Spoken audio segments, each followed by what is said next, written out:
Welcome back to Winning Isn't Easy. Let's talk about the importance of documenting your use of disease-modifying therapies in your MS ERISA disability insurance claim.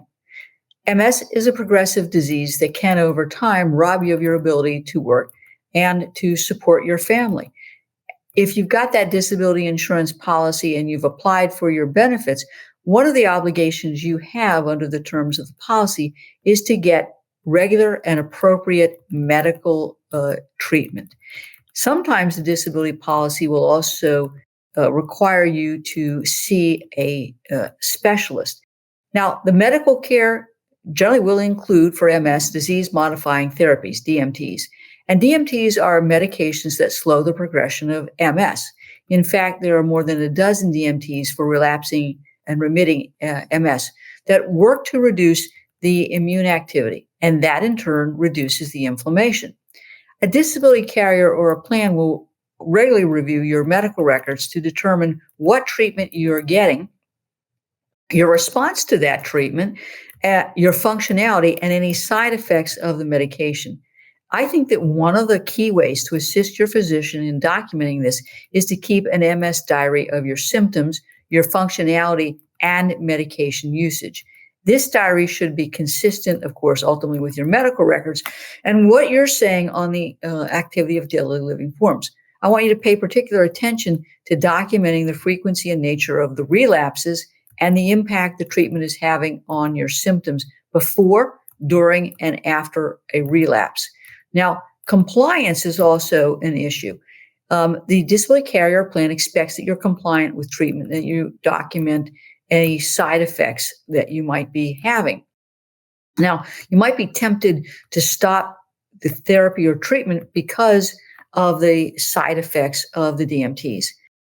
Please do not do that. If you're having problems with the DMTs, you don't like the way it makes you feel, or you're having other side effects, then you need to be going back to your doctor and explaining that to see what other alternatives that they may have to offer you for your treatment.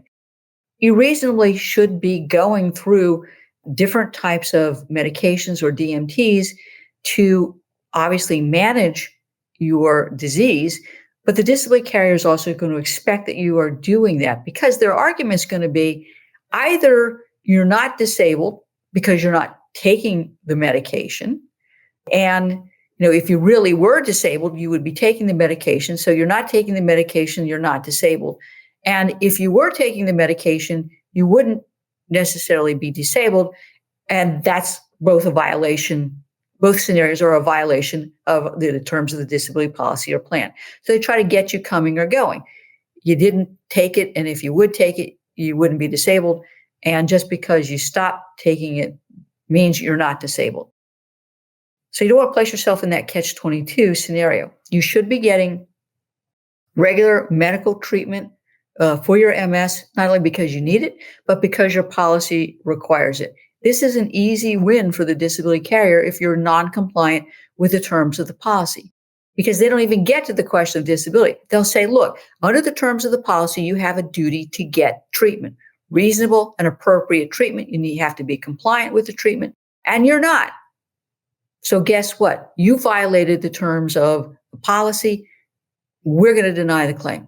And they never get to address whether or not you are disabled as a result of the MS. So it's an easy win. And courts will uphold a denial or termination of benefits based on this easy win, unless there's a really, really, really, really, really good reason for you not getting medical treatment or being non-compliant. So please don't put yourself in that position. Got it? Well, I hope you have enjoyed this week's episode of Winning Isn't Easy. If you've enjoyed this episode, please like our page, leave a review, share it with your friends and family. Please subscribe to this podcast. That way you're going to get notified every time a new episode comes out. Thanks for tuning in, and take care.